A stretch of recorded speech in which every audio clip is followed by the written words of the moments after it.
É uma alegria muito grande estar aqui, porque eu me sinto em casa. Mas não é porque eu sou baiana e soteropolitana, é porque eu sou igreja do Senhor. Existe um lugar, uma nação, um povo onde o Senhor reina. O Senhor não reina ainda na Bahia toda, nem em toda Salvador, mas Ele reina na igreja do Senhor. E nesse lugar eu me sinto em casa porque somos família. E é um mistério grandioso, poderoso. Não tem como explicar com palavras humanas, mas tem como perceber. Eu me sinto em casa porque eu me sinto de vocês, porque nós somos do mesmo corpo, fazemos parte do mesmo povo, somos cidade de Deus, somos família de Deus, somos sacerdócio real, nação santa, povo de propriedade adquirida de Deus. Isso nos torna um. E isso me faz sentir à vontade. E não é porque eu sou baiana. Você pode estar milhares de quilômetros em casa, fora de casa, mas quando a gente se encontra com a igreja, a gente chega em casa. E eu quero dizer que é uma alegria muito grande estar aqui, e que esse é um assunto extremamente caro para nós. É um assunto da nossa história, é um assunto que tem a ver com o chamado de Deus para a nossa família, para a nossa casa. E como vocês já sabem, temos um casal de filhos, Davidson, de 23. Como vocês estão vendo, eles já são grandinhos. Jennifer, de 20. São preciosos do Senhor. Eles ficaram em casa, mas também estão nos ajudando no trabalho que nós fazemos lá de treinamento ministerial com jovens de 5 meses. Então nós estamos aqui, mas eles também estão lá dando uma assistência. Então na chácara ela está cuidando dele, mas os dois estão dando uma ajuda lá. E eu louvo ao Senhor por Ele nos permitir estar aqui. Gostaria que Ele estivesse. Mas como eu falei, família é um assunto caro para nós. E é um assunto extremamente atacado pelo inferno. Isso não é novidade para nenhum de nós também. Porque tem a ver com o nosso Deus. Quando Deus fez família, Ele se inspirou na própria Trindade. E quando o diabo ataca a família, quer atacar o próprio Deus. Mas não vai, né? Não vai, jamais, porque a Bíblia fala no Salmos 2 que o Senhor ri com todo motim, né? O Senhor ri. E nós estamos aqui porque nós somos baluarte da verdade, né? E essa verdade vai nos seguir e nós vamos defender e nós vamos proteger essa verdade chamada família, em nome de Jesus. Que o Senhor compartilhe conosco aquilo que está no coração dele nesse tempo. E é uma alegria estar aqui. Amém. Bom dia, meus irmãos. Que bom estarmos juntos, não é? Que delícia. Eu sou baiano de Salvador. Toda a minha família é baiana, graças a Deus. Mas estamos em São Paulo há 18 anos, na cidade de Jundiaí. Eu estou ensinando os irmãos a falarem direito lá. É difícil, mas orem por mim. Eu ensino eles a falar delícia, porque eles falam delícia. Estranho, né? Mas eles aprendem. É uma delícia estar aqui com vocês. Fala aí, delícia. Oh, coisa linda, né? É um negócio bonito de ouvir mesmo esse sotaque. Bom, nós vamos ter 3 momentos aqui de ministração da palavra, pelo que eu entendi, é isso mesmo? Nesses 3 momentos eu quero compartilhar com os irmãos. Não se assustem com o termo que eu vou usar e vou explicar, mas eu quero conversar com vocês sobre a metanarrativa de Deus a partir de 8 famílias, 8 casas. Deixa eu explicar um pouquinho essa expressão metanarrativa. Alguém sabe o que significa isso? Metanarrativa, já ouviu? Quem já ouviu essa palavra uma vez na vida? Pouquíssimas pessoas. Mas deixa eu te falar porque é importante o conceito, tá? O que é metanarrativa? Quando você lê um livro que é uma narrativa, que tem uma história, o autor que escreve esse livro, normalmente, ele tem um começo, ele tem um meio e ele tem um fim. E ele vai construindo essa história para chegar num clímax que é o final. Esse conceito é um conceito que está nas artes de uma maneira geral, principalmente na literatura.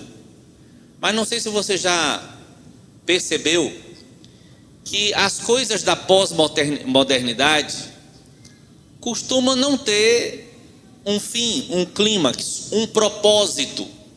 Por exemplo, a arte pós-moderna é muito abstrata, não é? Já viu aqueles quadros que parece que alguém jogou um bocado de tinta? E aí alguém lá olha e fala que coisa linda, maravilhosa. Para mim é um borrão, né? Então, mas tem gente que entende. Vamos admitir que tem gente que entende, né? Mas as coisas da pós-modernidade, elas não seguem nenhum tipo de padrão, nenhum tipo de propósito, nenhum tipo de finalidade.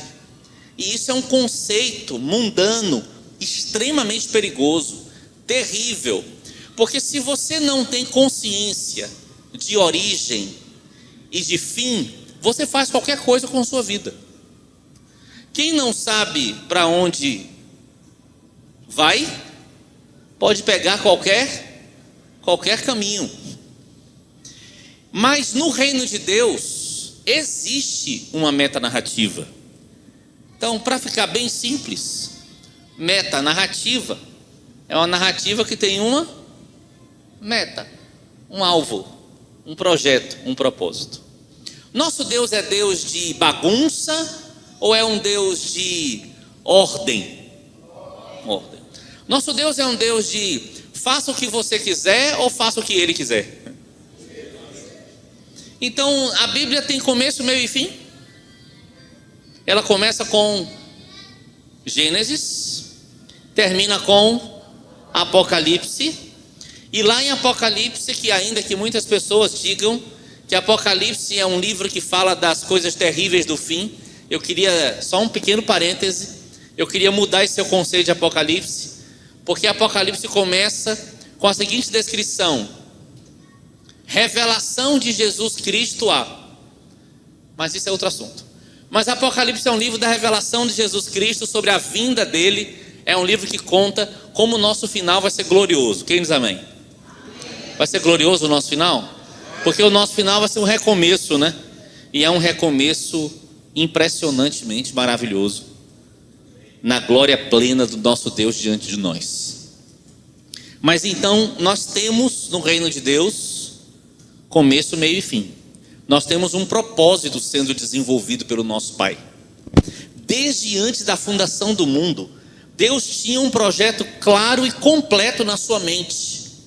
E quando Deus refaz a terra, lá em Gênesis 1, ele já tinha todo o projeto na mente dele. Deus não foi fazendo para ver o que ia acontecer. Na literatura que não tem metanarrativa, o autor vai escrevendo as coisas, abrindo um monte de janelas, para deixar que o leitor escolha o que ele quer pensar a respeito do que ele está escrevendo. Eu queria, em nome de Jesus, deixar claro para você que o nosso Deus não nos dá permissão de mudar aquilo que Ele está fazendo.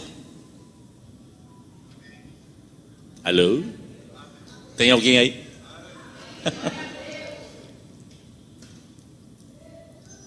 O nosso Deus está desenvolvendo um projeto, um propósito, e Ele tem meios para fazer isso, Ele tem formas de fazer isso, e Ele não vai mudar isso. E Ele vai conseguir no final realizar exatamente o que Ele queria. Não é gostoso a gente pensar nisso? O nosso Deus vai realizar no final exatamente o que Ele queria. E eu quero te mostrar, aí vai depender do nosso tempo, 7 ou 8 casas ao longo da história da Escritura, do desenrolar da Escritura, que mostram que Deus tem um propósito e Ele insiste nesse projeto com algumas constantes, algumas características que nunca mudam e não vão mudar. Amém. Ponto. Vamos começar pelo começo? A primeira casa que eu vou apontar aqui na nossa conversa é o Éden. Você conhece, mas eu vou ler para você novamente. Em Gênesis 28 diz assim: e Deus os abençoou, e Deus lhes disse: frutificai e multiplicai-vos, e enchei a terra, e sujeitai-a, dominai sobre os peixes do mar, e sobre as aves do céu, e sobre todo animal que se move sobre a terra. Lá no capítulo 2, agora verso 15: E tomou o Senhor Deus o homem e o pôs no jardim do Éden para o lavrar e o guardar. Você se lembra? A terra era... Como era a terra? A terra era sem forma e vazia.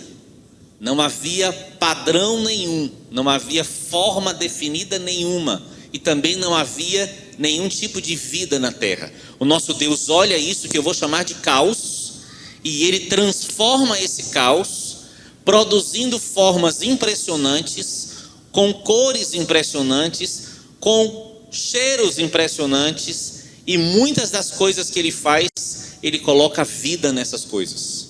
E aí Ele forma a terra como aquele lugar lindo a partir do caos. E você se lembra o que é que Deus usou para transformar o caos em uma linda realidade? Fala essa frase aqui para mim. Repete comigo assim: irmãos, eu sou professor, você me perdoa, eu tenho umas chatices, viu? Mas vai me perdoando aí 70 vezes 7 por dia, beleza? Repete essa frase aqui. A frase é a seguinte, ó: Deus transforma o caos em uma realidade maravilhosa. Concorda com essa frase? Como é que Deus faz isso? Temos muitos mestres entre nós. A terra estava sem forma e vazia, e Deus abre a sua boca. E quando Deus abre a sua boca, a palavra é proferida. E quando a palavra é proferida, ela encontra o próprio Deus na pessoa do Espírito Santo pairando sobre a face das águas, lembra disso? E quando a palavra é proferida, e encontra o próprio Deus para tomar essa palavra, e Ele transforma essa palavra em uma realidade, e as formas surgem, e a vida surge. Eu já quero dar uma palavra de fé para você desta manhã. Ainda que a nossa vida antes de Jesus era um caos, você se lembra quando a palavra chegou em você? Eu me lembro. E tantas coisas que não tinham forma, Ele foi dando forma. E a minha falta de vida, falta de esperança, Ele transformou em vida abundante. O nosso Deus transforma o caos numa realidade maravilhosa. E Ele faz isso por causa da sua palavra poderosa, da presença do seu Espírito, e porque Jesus está aqui. Jesus tornou possível tudo o que o Pai planejou. Tudo o que o Pai planejou se torna possível por causa da obra de Jesus Cristo, seu Filho. Amém, meus irmãos? Então vamos lá. Aí Deus cria a terra, esse lugar enorme, maravilhoso a meu ver. Mas Ele planta um determinado jardim. E é nesse jardim que Ele coloca o homem, cria a mulher, e diz para eles que eles deveriam guardar e cultivar aquele lugar. Que interessante, havia um lugar enorme, mas nesse lugar enorme havia um lugar reservado, pequeno, belo, mais organizado, mais belo, mais perfeito. Um jardim, cuja tradução do nome Éden é prazer, satisfação. Então, no meio da terra, e é bem provável que era bem no meio mesmo, está lá um jardim, um lugar pequeno, um lugar reservado, um lugar seguro, com muitas belezas, com muitas delícias. Mas nesse jardim acontecia uma coisa que tornava esse jardim extremamente especial. Sabe o que era? Todos os dias, na viração do dia, Deus vinha conversar com Adão. E Ele vinha na viração do dia. A viração do dia significa quando o dia ia anoitecendo e o vento mudava de direção. A palavra viração do dia, na descrição de Gênesis, a palavra viração é a mesma palavra utilizada para falar do Espírito Santo, que é a palavra ruach. Eu não sei se eu falei certo não, porque eu não sei hebraico, mas quem sabe deve dizer aí. É uma coisa mais ou menos assim, ruach. Porque quando o vento mudava de direção, de dia o vento sopra da terra para o mar e à noite do mar para a terra. Quando o vento mudava de direção, Deus aparecia. Ou será que quando Deus aparecia o vento mudava de direção?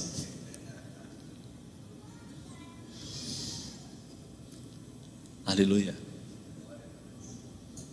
Quem sabe o vento mudava e Adão já se preparava. Ele está chegando. Que lugar? Onde Adão, Eva e Deus tinham um relacionamento íntimo. Um relacionamento sem bloqueios, sem impedimento algum. Então eu quero que você perceba a primeira constante que nós vamos ver em todas as casas que nós vamos analisar aqui na metanarrativa de Deus. Deus tem algo grande para fazer, mas Deus começa de um lugar pequeno. Isso é uma constante. Deus tem algo imenso para realizar, mas Deus começa com pequenas coisas. Deus queria, como eu li no texto, que eles enchessem a terra inteira, mas Deus começa dando para eles um jardim. Todos nós aqui fomos chamados para algo que, porque é eterno, é grande. Amém? Se é eterno, se durará para a eternidade, se tem efeito eterno, é grande. O problema é que às vezes a gente quer a coisa grande, mas sem perceber que Deus começa o grande a partir do pequeno. Adão tinha que cuidar primeiro de um jardim, não de uma terra, não de um planeta. Primeiro tinha que cuidar de um jardim. E nesse jardim tinha uma pessoa, que era a pessoa mais importante para ele cuidar, que era a sua esposa. E para ele conseguir fazer isso, tinha a presença mais fantástica do universo, a presença de Deus. Você percebeu que eu estou descrevendo uma coisa que é uma família? Sim ou não? É a outra constante em Deus na realização do seu plano. Deus quer algo grandioso, mas Ele começa com algo pequeno. E sabe o que é o pequeno que Ele começa? Família. Deus sempre, em seus grandes começos, realiza a partir de família. E sabe quando isso vai mudar? Nunca. Por mais que o sistema do mundo combata a família, pode ficar tranquilo. Porque se não tiver nenhum lugar lá fora para as pessoas saberem o que é família do ponto de vista de Deus, a igreja permanecerá viva, estável e fiel. Pode vir para cá que a gente ensina. Pode vir para cá que a gente fala como é que é. E a gente vive, porque nós dependemos de uma presença que transforma o caos em uma realidade maravilhosa. Aleluia. Bendito seja o Senhor. E aí, as duas constantes que eu quero te lembrar em toda nossa conversa aqui são essas. Primeira, qual é a primeira constante? Algo grande a partir de algo pequeno. Segunda constante, todo grande começo de Deus é a partir de uma família. Deus sempre usará família. Antes de eu continuar, porque eu quero chegar pelo menos em 3 famílias, 3 casas hoje, me permita, por que será que Deus escolheu esse negócio de família? Vocês concordam comigo que as coisas mais importantes da nossa vida, tanto as boas como as ruins, acontecem na família? Sim ou não? Quais são as... Só um minuto, por favor.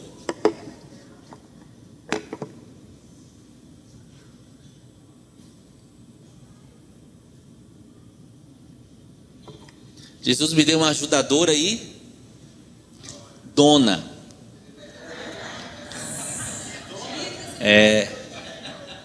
Jamê nunca disse isso aqui. Foi ele que me ensinou isso. Eis a minha ajudadora e dona. É ou não é, irmãos? É. Ela é minha mulher e eu sou o marido dela. E eu sou completamente suficiente, não precisa de outro. Aleluia. Eu sou humilde, irmãos. De vez em quando tenho esses acessos assim, mas eu sou humilde.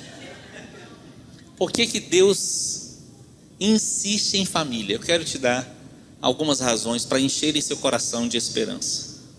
E para você conhecer um pouquinho a mente de Deus a respeito desse assunto. Que atrevimento conhecer a mente de Deus, né? Mas o que Deus pensa sobre esse assunto? Primeira razão, por que Deus insiste em família? Porque família é uma projeção da Trindade. O que tem na Trindade? Pai, Filho e o Espírito Santo na Bíblia é chamado de ajudador, consolador. O que tem numa família? Pai, filhos e a esposa é chamada de como? Ajudadora, idônea. Para você não achar que eu estou mudando a escritura. Ajudadora idônea. Percebe? Quando Deus olha para a sua própria realidade, Deus quer realizar na terra, Deus quer produzir vida na terra, Ele parte de si mesmo. E Ele quer que assim como é no céu, já ouviu isso ou não? Assim como é no céu, seja na terra. Como era no céu? Tem o Pai, tem o Filho, tem o ajudador que é o Espírito Santo, e eles vivem em perfeita comunhão, numa relação de interdependência um do outro, que é muito difícil de explicar. Parei por aqui. Mas é lindo, é ou não é? Deus, o nosso Deus, é o único Deus que é uma comunidade, que não é um ser individual, individualista, mas é um ser que na sua existência já é relacionamento. Coisa linda, coisa maravilhosa. Não existe tirania, nem na essência de quem Deus é. Deus é relacionamento. É o Pai e o Filho e o Espírito produzindo, gerando, agindo, sempre uma em função do outro. O Pai trabalhou para enviar o Filho. O Filho, quando completa o seu ministério, diz: agora eu tenho que ir, porque é a vez do outro. E se eu não for, ele não virá, mas vocês têm que deixar eu ir, porque é bom para vocês que eu vá, para que ele venha. E quando o Filho, o Espírito Santo vem, ele dá testemunho de Jesus, para cumprir o propósito do Pai. Que coisa linda esse movimento das três pessoas da Trindade, para um favorecer o outro. Isso tem ensino para nós. Eu não tenho? Tem ensino para nós. Essa é a vontade de Deus, de que a gente não viva em família competindo com o outro, mas fazendo tudo para que o outro viva o que precisa viver, realize o que precisa realizar. Na família nós somos treinados o tempo inteiro no uns aos outros, porque assim é na Trindade. Então Deus insiste em família, porque essa é a natureza de Deus, a essência de Deus. 3. Outra razão que eu compreendo, que é uma razão pela qual Deus insiste em família. Família pressupõe continuidade. Deus é um Deus de gerações. Deus não é um Deus de momentos. A história se desenrola e Deus está comandando as coisas na história. Sim ou não? Deus é soberano sobre a história ou não? Deus muda a história ou a história muda Deus? Deus intervém na história ou a história intervém em Deus? Deus intervém na história. E Deus está fazendo a história desde Gênesis se desenrolar até Apocalipse. E mesmo as coisas que acontecem na terra, que não é Ele que provoca, mas o homem na sua rebelião provoca, Ele dá um jeito de fazer cooperar para o bem daqueles que o amam. Deus é Senhor da história. E como Senhor da história, Deus quer que uma geração prepare a próxima geração. Vamos imaginar no mundo sem pecado, isso para espalhar e encher toda a terra. Mesmo no mundo pós-pecado, Deus continua querendo que a sua realidade, a realidade do seu plano, do seu projeto maravilhoso, seja espalhada por toda a terra, e não só em termos geográficos, mas em termos de tempo. Até que a plenitude dos tempos chegue, Deus está realizando algo que precisa ser transmitido de geração em geração. Família é isso, porque na família, duas pessoas de uma mesma geração ensinam seus filhos que são de uma próxima geração, e esses filhos crescem e vão casar e vão produzir filhos, e uma outra geração nascerá. Por isso que Deus é Deus chamado de Deus de Abraão, Deus de Isaac, Deus de Jacó. Deus também é Deus de ontem, é Deus de hoje e é Deus de sempre. Deus é Deus do passado, do presente e do futuro. Nada foge do controle dele, ninguém foge do controle dele. E quando Deus estabelece a família, Deus está nos convidando: entra no meu tempo, entra no que eu estou fazendo e faz parte da minha história. É isso que eu sinto Deus dizendo quando Deus nos convida para constituir uma família. Entra no meu tempo, na minha história, no que eu estou fazendo. Aleluia. Família pressupõe continuidade. Nós temos uma responsabilidade, irmãos, de que o evangelho que chegou até nós seja transmitido aos nossos filhos, para que eles amem Jesus igual ou até mais que a gente, para que eles façam isso com seus filhos. Lembra do Paulo dizendo ao Timóteo: que de mim ouviste, transmite a outros homens idôneos, para que esses também transmitam a outros. Então família implica ou pressupõe continuidade. Vamos trabalhar nessa continuidade? Amém ou não? Nós temos responsabilidade por 3 gerações. Pelo menos eu sou responsável pelos da minha geração, por manter aquilo que meus pais me ensinaram na minha geração, ensinar aos meus filhos e ensinar aos meus netos.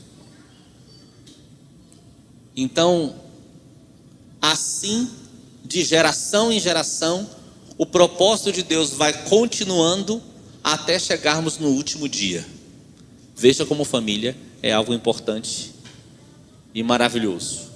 Terceira razão: família gera interdependência, é ou não é? Por que eu estou dizendo isso? Porque na família, para você ser alguém, depende do outro, sim ou não? Para eu ser marido, posso ser marido sem esposa? Não. Posso ser pai sem filho? Neuza pode ser esposa sem marido? Meus filhos podem ser filhos sem pai? Do ponto de vista de Deus, toda pessoa, membro de uma família, o que ela é, a identidade dela está relacionada à identidade dos outros. E isso é uma ideia fantástica, porque isso faz a gente treinar o não egocentrismo, o não egoísmo, a não independência, que é um fundamento do reino de Deus. A independência é a raiz de todo pecado. Na família a gente treina a não ser independente. O Jamil costuma dizer que o primeiro direito que você perde quando casa é o direito de escolher em que lado da cama você quer dormir, né? É ou não é? É verdade, tem alguém abrindo o coração lá atrás com força. Era solteiro, dormia como queria. O lado que sai da cama também. Estava solteiro, dormia lá, escolhia como queria dormir. De repente você acorda, tem alguém com você, e agora tudo tem que ser dividido. Glória a Deus. Que bênção, não é?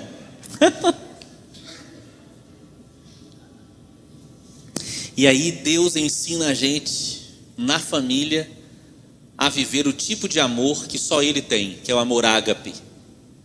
É o amor que se baseia não em troca, mas em entrega. Eu amo Neilza não por causa do que Neilza me oferece, mas eu amo Neilza porque eu escolho amá-la. Deus é assim, né? É ou não é? Tem alguma razão para Deus amar a gente? Tem. Tem muitas razões para Deus amar a gente, mas todas estão nele.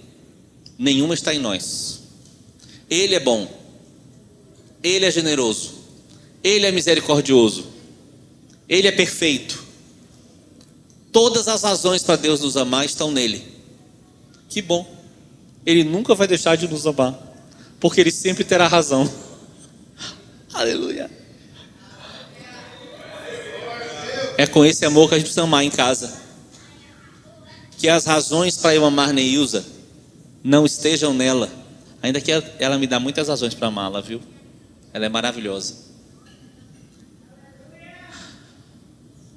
Mas quando não der, eu posso amá-la por causa daquele que me amou e me preencheu de um amor tão pleno que eu posso amar mesmo quando não existe troca na equação. O marido pode amar assim.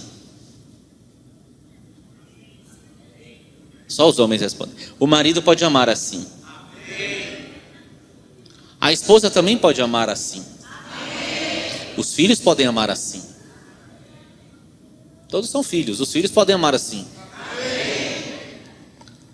Amar sem esperar receber nada em troca. É o amor que só é possível por aqueles que são amados por Deus, porque recebem esse amor de presente. Nós o amamos porque Ele nos amou primeiro. Então, nessa interdependência em que Deus me coloca num ambiente em que eu sou treinado a amar e os outros são treinados a me amarem, Deus está trabalhando para que o caráter de Cristo seja formado em todos os membros dessa família. Que coisa fantástica. Família pressupõe interdependência. Agora, a quarta e última razão que eu vou falar, talvez você não goste muito, mas eu gosto. E é muito importante. Família estabelece rotina. Alguém gosta de rotina? Não responda. O mundo odeia rotina, né? Rotina é uma palavra quase pejorativa. Mas deixa eu te falar uma coisa bem importante na família. Rotinas são hábitos. Você sabe como é que se forma o caráter de uma pessoa? Se eu tivesse uma lousa aqui, eu escreveria, mas escreve aí na sua mente. Atos formam hábitos, hábitos formam caráter, caráter determina o destino. Vou repetir. Atos formam hábitos, hábitos formam caráter, caráter determina o destino. Com um exemplo vai ficar mais fácil. Meninozinho mente. Mente tanto que vira um hábito a mentira. Continua mentindo tanto que se torna um mentiroso. Está no caráter dele. O destino dele, terrível. Meninozinho se converteu. Começa a falar a verdade. Insiste na verdade. A verdade se torna um hábito. E ele insiste tanto nesse hábito que agora está no caráter dele. Ele é um verdadeiro. O destino dele será exatamente como Deus planejou, porque ele se apegou à verdade. Atos, hábitos, caráter, destino. Qual é o melhor lugar para estabelecer isso? Se não aquele lugar onde todo mundo mora no mesmo lugar, acorda todo dia junto, se observando o tempo todo, para formar de atos, hábitos que forjam caráter, que determinam destino. Se você perguntar aos meus filhos as coisas que marcaram a vida deles, eu já fiz o teste, tá? Por isso que eu vou falar. Eles respondem as coisas que nós mais repetimos na nossa história de família. Eles vão falar para você que um dos tempos mais especiais da vida deles é o que a gente chama de nosso tempinho.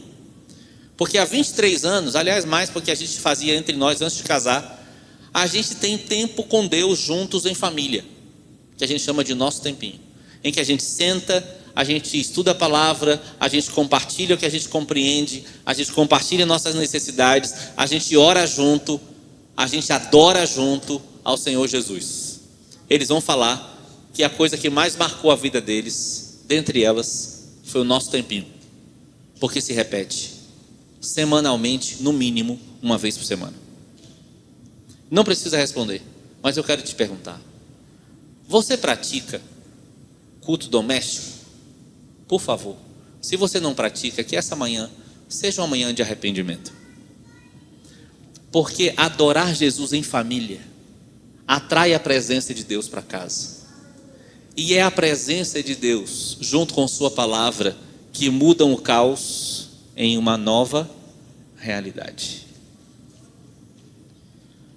Rotinas. Outra coisa que eles vão dizer: nossas viagens, porque a gente tem por prática todo ano viajar junto em família. Eles vão contar para vocês das nossas viagens, das coisas que a gente costuma fazer em viagem. Eles vão falar para você que o pai deles, toda viagem, escolhe um tema bíblico para conversar na viagem de férias, porque férias pode ser também um tempo de revelação da palavra.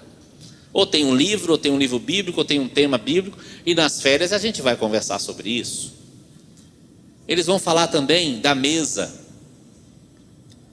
porque lá em casa nós sempre fizemos questão de comer as 3 refeições juntos. Quando não é possível, por causa de horário de trabalho e estudo, pelo menos uma refeição por dia é a família inteira na mesa. Minha esposa, graças a Deus, ela ama a mesa. A gente não come diante da televisão. Nunca comeu. A gente não come com pressa, pegando a comida no fogão e cada um come num canto da casa para sair logo. Não. A gente põe a mesa, senta na mesa, conversa na mesa, compartilha na mesa, insistentemente, traz assuntos na mesa, perguntas pequenas e simples. Como foi o seu dia hoje? É uma pergunta que pode gerar conversas maravilhosas. Como está o seu coração? Aconteceu alguma coisa hoje que mexeu com você, positivo ou negativamente? Então, família é um lugar que permite rotinas. Rotinas formam hábitos.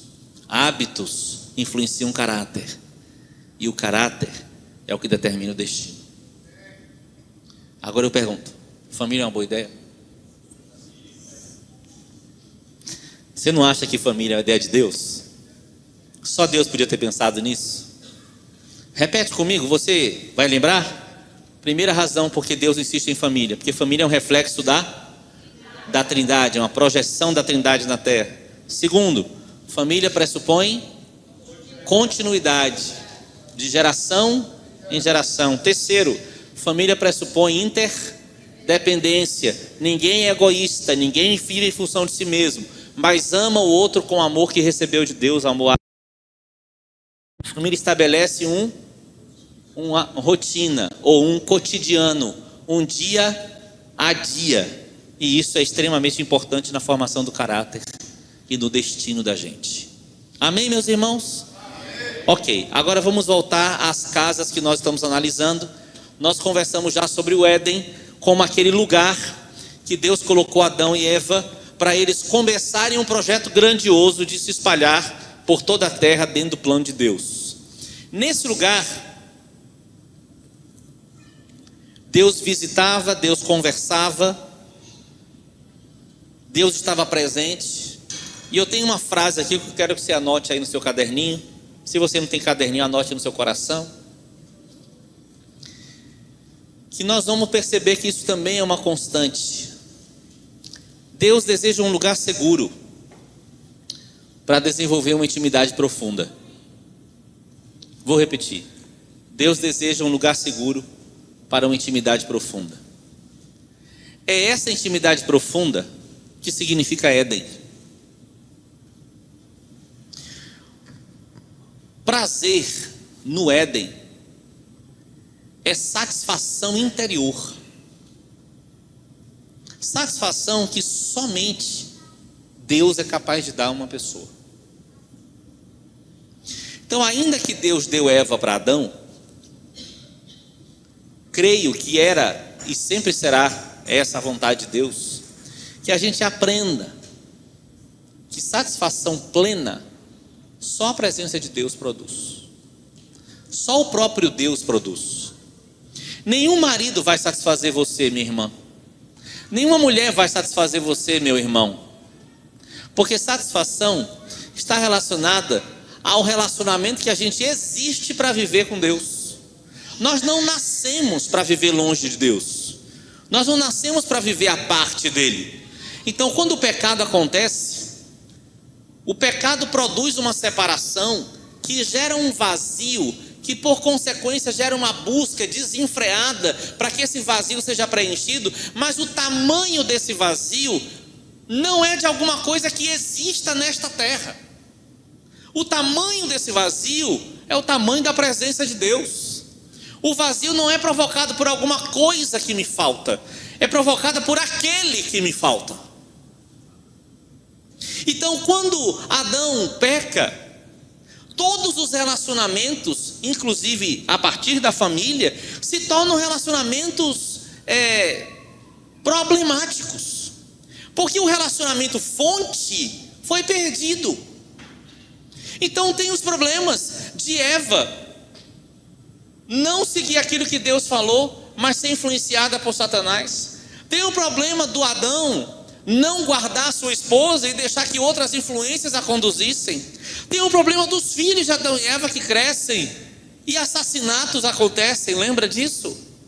E crises acontecem, mas tudo por causa de um relacionamento fonte que se perdeu com o pecado.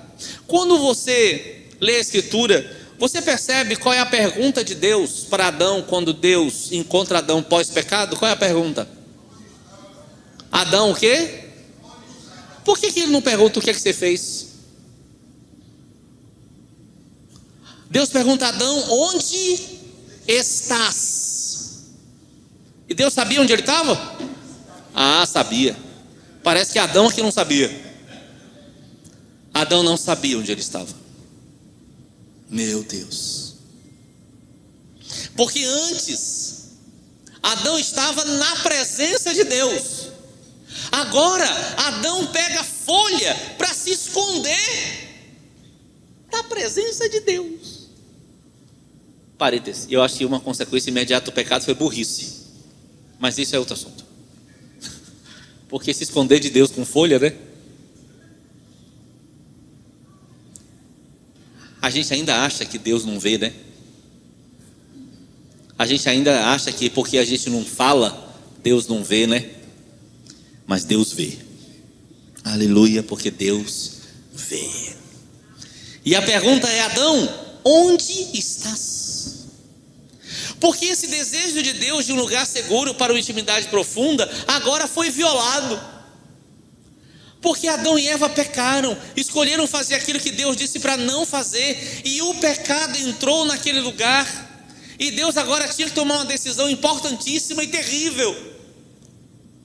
Tinha naquele lugar a árvore do conhecimento do bem e do mal, e tinha a árvore da vida, e a árvore do conhecimento do bem e do mal não devia ser usada, experimentada, não se devia comer de seu fruto.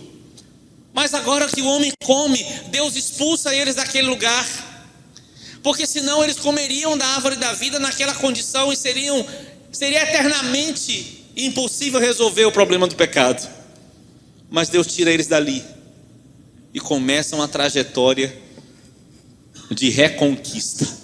E eu quero te lembrar uma cena lindíssima que pouca gente se lembra quando lê Gênesis. Naquela conversa fatídica entre Deus e Adão. Onde estás, Adão? Aí Adão fala: foi a mulher que você me deu. Fala com a mulher, o que é que a mulher fala? Foi a serpente. Que conversa chata, ninguém assume nada. Olha para mim, igreja, presta bem atenção. Nessa conversa chata, em que ninguém assume nada,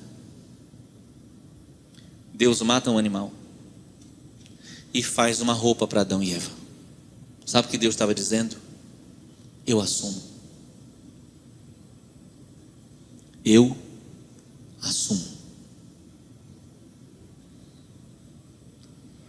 Foi a primeira vez em que aparece uma referência da obra de Jesus Cristo na cruz. Alguém seria morto para que as roupas dele cobrissem a nossa nudez. Deus estava dizendo: eu assumo. Que graça! E Deus vai insistir em fazer as coisas seguindo o seu princípio. Vamos dar um salto na história. Vamos agora à geração de Noé. É a segunda casa que nós vamos conversar. Noé me impressiona por várias razões. Vamos só lembrar um pouquinho a história. O pecado da humanidade chega no nível tal, numa degeneração tão progressiva e terrível, que Deus tem que tomar uma decisão de matar toda a humanidade, todos os animais, exceto alguns, para recomeçar depois. Mas como é que Deus escolhe recomeçar? Deus podia matar todo mundo e fazer surgir de novo um bocado de gente na terra? Podia ou não podia? Podia. Mas você percebe que Deus não fez isso? Porque Deus quer insistir no seu jeito de fazer? Então Deus encontra um homem. Qual era o nome dele? Noé. Mas esse homem estava sozinho? Esse homem estava casado, tinha uma esposa, tinha filhos que também eram casados. Então Deus encontra uma família. E por que Deus acha aquela família? Eu queria que você abrisse agora Hebreus capítulo 11, verso 7.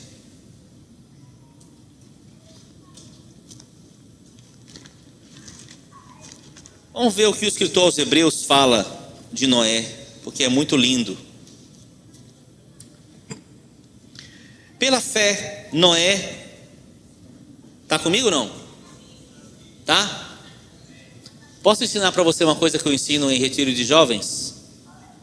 Toda vez que eu falar tá comigo, você bate uma palma. Beleza? Aí você vai acordar e vamos continuar. Tá comigo? Mais ou menos.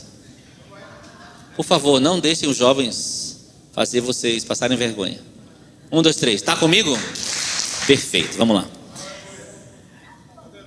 7. Pela fé Noé, divinamente instruído acerca de acontecimentos que ainda não se viam, e sendo temente a Deus, aparelhou uma arca para a salvação de sua casa, pela qual condenou o mundo e se tornou herdeiro da justiça que vem da fé.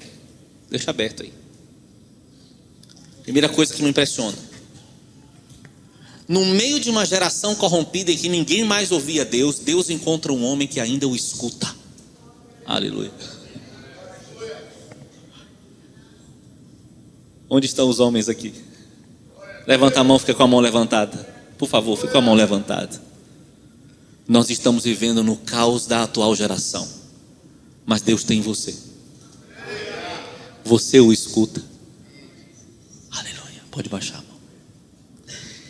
Esse homem que escuta a Deus porque era temente a Deus, recebe de Deus um aviso de alguma coisa que era absolutamente esdrúxula, desconhecida, estranha. Porque o aviso era: ô Noé, vai chover. Mas não existia chuva, a água brotava do solo para cima. Então quando Deus fala vai chover, era como se Deus estivesse usando uma palavra estranha. Ô Noé, vai. E Deus explica: eu vou inundar a terra e tal. Mas não era alguma coisa conhecida. Mas alguma coisa tão estranha se torna para Noé alguma coisa que precisava ser feita. Alô? Quando a gente ouve Deus falar, pode até ser que Deus está falando uma coisa que a gente não sabe bem o que é. Mas se Deus está falando, é uma coisa que precisa ser feita. Porque é Deus que está falando. A gente está com tanto problema, com tanta disfunção na família, que talvez a gente não saiba muito mais como é que se ama a esposa, como é que se ama o marido, como é que se submete ao marido, como é que se ensina filho, como é que se obedece pai e mãe. Talvez a gente esteja meio confuso por causa das muitas falações do mundo, dos barulhos do mundo. Mas meus irmãos, eu quero convidar você, meus irmãos e irmãs, eu quero convidar vocês a serem como Noé. Mesmo que você ouça Deus falar uma coisa que você não sabe o que significa, escolha crer, escolha obedecer, e Deus vai falar, e Deus vai dar os detalhes, vai fazer uma arca É como um barco, tem tal dimensão. Você vai fazer e vai cobrir com betume. Eu vou fazer vir água, muita água, vai subir as águas. Toda a humanidade vai morrer. Você não. Coloca um animal de cada espécie lá dentro, um casal de animal. E Deus vai dando as instruções. Mas a minha pergunta inicial é: você crê? Aqui tem gente que ainda crê em família. Eu vou perguntar: aqui tem homens que ainda entendem que nasceram para amar uma só mulher?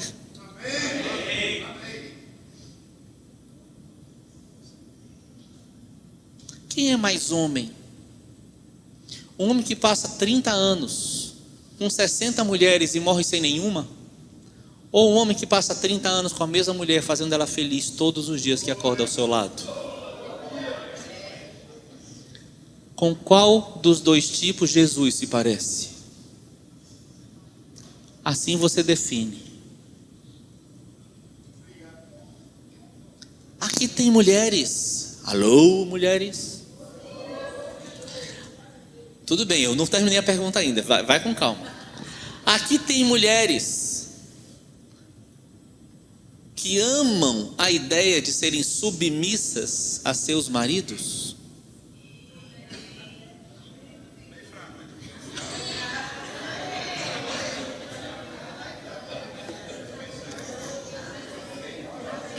Olha o que eu provoquei.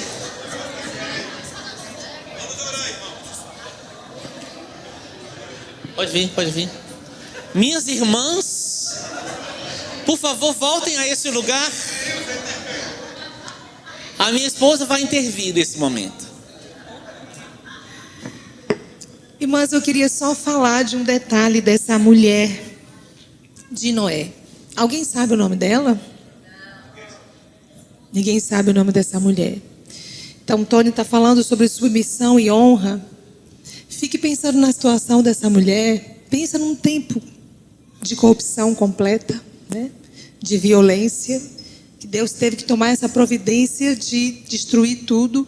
Imagine a situação do mundo nessa hora. E essa mulher, ouvindo do marido dela que ia acontecer uma coisa que ela nem sabia o que era. E não só isso, minhas queridas, essa mulher, ela convenceu os filhos. E através da honra dela ao seu marido.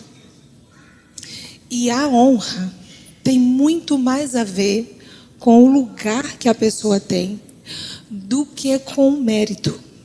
Entende? Às vezes a gente associa a honra e a submissão à dignidade, digamos assim, se é digno ou se não é digno. Mas Deus colocou o homem num lugar de sacerdócio, de cabeça de uma casa. E a honra, ela abre os caminhos para o Senhor agir e para que essa pessoa cumpra o papel. Exemplo. Quando Jesus foi para Nazaré, lembra que as pessoas olharam para Jesus e faziam assim: não é esse o filho de José, o carpinteiro? Não é a sua mãe Maria e os seus irmãos e suas irmãs, tais pessoas? E a Bíblia fala que Jesus não fez milagres naquele lugar, porque ele não tinha a devida honra e não tinha fé e honra. E a honra dessa mulher, que a gente não sabe nem o nome, deu continuidade ao povo, fez com que a gente estivesse aqui. Uma mulher que a gente não sabe nem o nome. Mas eu fico imaginando a hora que Noé estava preparando a arca e as pessoas rindo dele. Estamos falando de um tempo terrível. E essa mulher se manteve do lado desse marido, mesmo ele fazendo uma coisa que não tinha lógica. E pode ser que inclusive aos olhos dela. Então tem duas coisas que eu gostaria de falar disso aí. Primeiro, que homem era esse que falou algo tão estranho para essa mulher e ela acreditou? E que mulher que era essa? Que a honra dela levou os próprios filhos a irem atrás dela. A honra dos nossos filhos aos nossos maridos tem muito a ver com a honra que nós, como mulheres, temos aos nossos maridos. Se você coloca ele nesse lugar de honra na sua rotina, na sua vida, os seus filhos vão honrar o pai deles. E eu vejo nisso, nessa mulher, esposa de Noé. Um parênteses, tá bom? E aí Deus vai usar o seu marido com todo o potencial que ele tem no Senhor. Assim como Jesus foi usado em outros lugares e não foi usado nesse lugar, porque não havia honra. Aleluia. Eu falo que ela é a melhor parte de mim.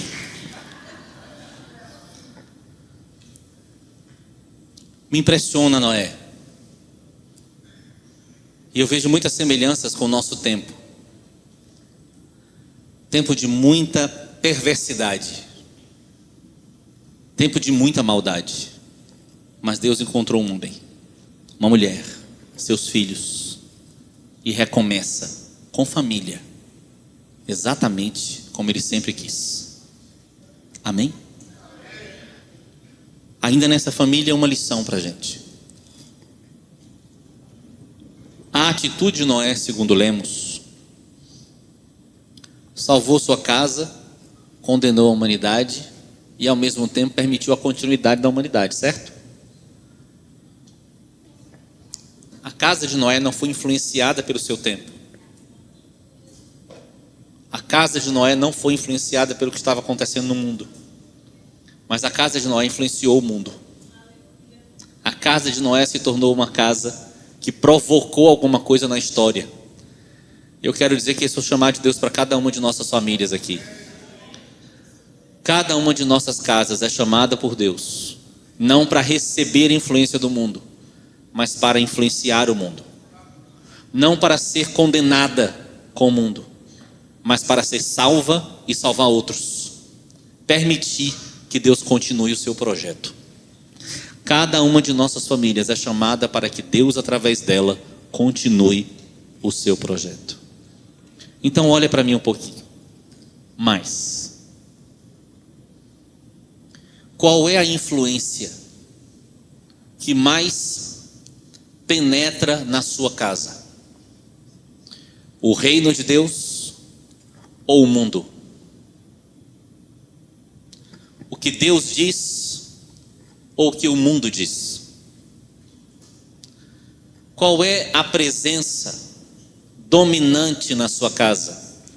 A presença do rei, do reino de Deus, ou a presença do imperador, do império das trevas, que controla o sistema do mundo?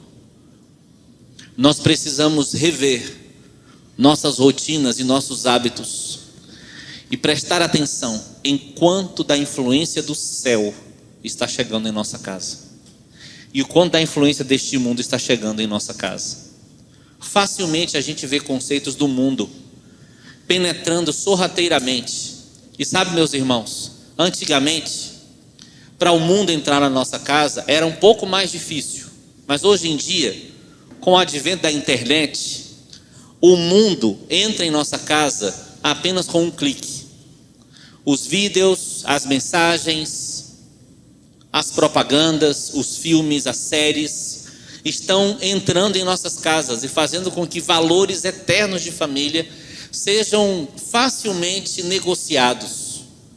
É uma novela que mostra um casamento sendo desfeito de um jeito que parece que o cara está certo em deixar a esposa dele e casar com outra, porque é produzido emoções para que isso seja assimilado. São ideias, por exemplo, relacionadas a como se casa.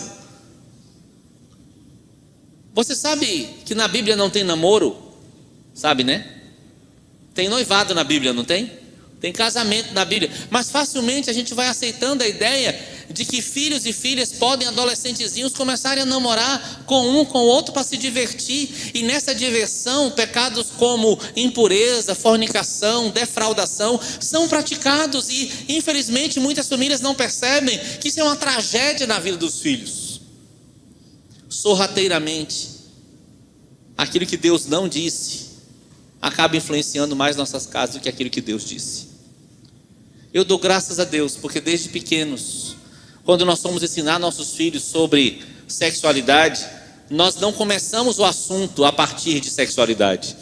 Nós começamos o assunto de sexualidade a partir do propósito eterno de Deus, família. E dentro do tema família, chegamos no tema da sexualidade. E fomos ensinando nossos filhos. Ele tem 23 anos, ela tem 20. E eles nunca namoraram. E eles estão aguardando no Senhor o marido e a esposa deles. No caso, meu filho acabou de começar um tempo de oração com uma jovem preciosa. E a gente torce muito para que assim seja. Quando eu era adolescente, criança e adolescente, eu não era membro de uma família muito estável. Meus pais tinham muitos problemas. Quando eu tinha 13, 14 anos, eu tomei uma decisão de nunca namorar até casar. E eu lembro que eu fui crescendo com a escolha de não namorar, porque Deus tinha falado comigo sobre isso. Um dia eu peguei meu pai conversando com minha mãe, desesperado no quarto. Eu dei risada, fica tranquilo. E ele estava perguntando, mas será que ele é gay? Já pensou que negócio você ouviu seu pai perguntar um negócio desse, né? Mas eu ri, porque eu entendi que o que estava acontecendo era uma falta de revelação do reino de Deus. Está tudo bem, não estou traumatizado, fica tranquilo. Eu ri. Mas graças a Deus, Jesus falou comigo sobre a decisão de só namorar com a minha esposa. E então eu conheci Neilza. Se tornou a minha melhor amiga por 10 anos. Depois de 10 anos, a gente percebeu que a gente ia ser mais que amigo. E a gente começou um relacionamento de noivado e nós nos casamos. Eu sou o único namorado dela. Ela é a minha única namorada. E desde o dia 2 de janeiro de 1999, a gente namora muito. Antes daquilo, não. Eu conto a nossa história, porque se Deus foi capaz de fazer isso conosco, e se você conhecer a história de nossas famílias, você vai ficar impressionado com o poder de Deus, e não vai ficar impressionado com a gente. Se Deus fez conosco, Ele é capaz de fazer com qualquer um de seus filhos. Eu quero pedir a você, não dá para a gente ficar descrevendo aqui, tema por tema, de como é no reino e como é no mundo. Mas eu quero clamar a você como pai e mãe. Escute a voz de Deus. E traga da voz de Deus instrução para os seus filhos. Não do mundo. Porque se Noé não tivesse feito isso, os filhos dele seriam condenados com os outros. Mas se eles não foram condenados, é porque Deus achou o mesmo temor de Noé em seus filhos. A esposa e os filhos de Noé foram preservados, porque naquela casa a voz de Deus era honrada. Que você ouça a voz de Deus. Falamos de 2 casas aqui. Na primeira, eu enfatizei fortemente a presença de Deus que estava no Éden em toda a viração do dia. Na segunda, eu estou enfatizando fortemente ouvir a voz de Deus, a palavra de Deus, mesmo num tempo onde muita gente negocia a verdade, manipula a verdade, distorce a verdade, num tempo em que fake news virou moda, e isso está na Bíblia. O espírito do engano, a operação do erro é uma característica dos últimos dias. É a partir do espírito do engano que o anticristo vai se manifestar. Então não se assustem, mentira no mundo vai crescer, mas na igreja não. Na igreja a verdade tem que crescer, porque nós somos chamados de coluna e baluarte da verdade. Significa que nós aqui guardamos a verdade, preservamos a verdade, e é a nossa preservação da verdade que faz Deus não destruir o mundo inteiro. Então, meus irmãos, eu quero clamar a você. Seja um pai, seja uma mãe, um marido, uma esposa, um filho, uma filha, que escuta a voz de Deus, mesmo quando o que está acontecendo é muito estranho, é muito esquisito. Tem gente que acha que escola é um lugar seguro. Eu sou biólogo de formação, sou professor, dei aula até 2018, e eu quero dizer uma coisa em alto e bom som para você: escola não é um lugar seguro. Quando Deus quis um lugar seguro, Deus não criou uma escola. Deus criou uma família. E o Estado, que pertence ao sistema do mundo, quer tirar seu filho da sua casa, porque fora da sua casa não é seguro. E fora da sua casa, ele pode fazer o que ele quiser. Eu quero clamar a você. Deus sabe como está meu coração ao dizer isso.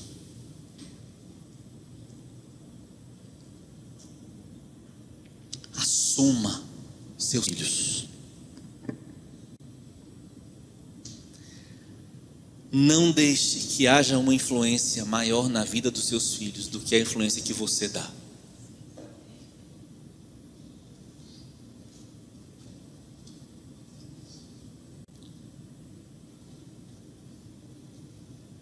Ensina o teu filho no caminho em que deve andar. Por que eu frisei o no? Porque ensinar o caminho pode ser só instrução, mas ensinar no caminho é quando você ensina com você andando no mesmo caminho que ele. Ensina no caminho. No caminho. Deus tem um povo na terra que não se dobra, e esse povo é sua igreja. Percebe as constantes aqui? Primeira constante: Deus queria uma nova humanidade. É um projeto grande? Sim. Deus começa com uma família. Deus queria a terra inteira como um lugar diferente, mas Deus manda ele construir uma arca, do pequeno ao grande. Segunda constante: Deus escolhe uma família. Terceira constante: Deus continua desejando um lugar seguro para uma intimidade profunda. E esse lugar seguro é um lugar onde a palavra dele vale mais que as outras. Vou repetir. É um lugar onde a palavra dele vale mais que as outras. Em nome de Jesus, chega de machismo. Chega de homens que querem prevalecer sobre mulheres. Em nome de Jesus, chega de feminismo. Chega de mulheres que querem prevalecer sobre homens. Como eu queria ouvir amém para isso que eu estou afirmando aqui. Em nome de Jesus, chega de rebelião, de conflito de gerações, porque a palavra de Deus nos fala sobre conversão dos pais aos filhos e dos filhos aos pais, não de rebelião de gerações uma com a outra. Chega do caos do mundo influenciar a igreja. É hora da realidade da igreja alterar o caos do mundo, porque a partir da sua palavra e da sua presença, Deus altera a realidade. Vamos orar?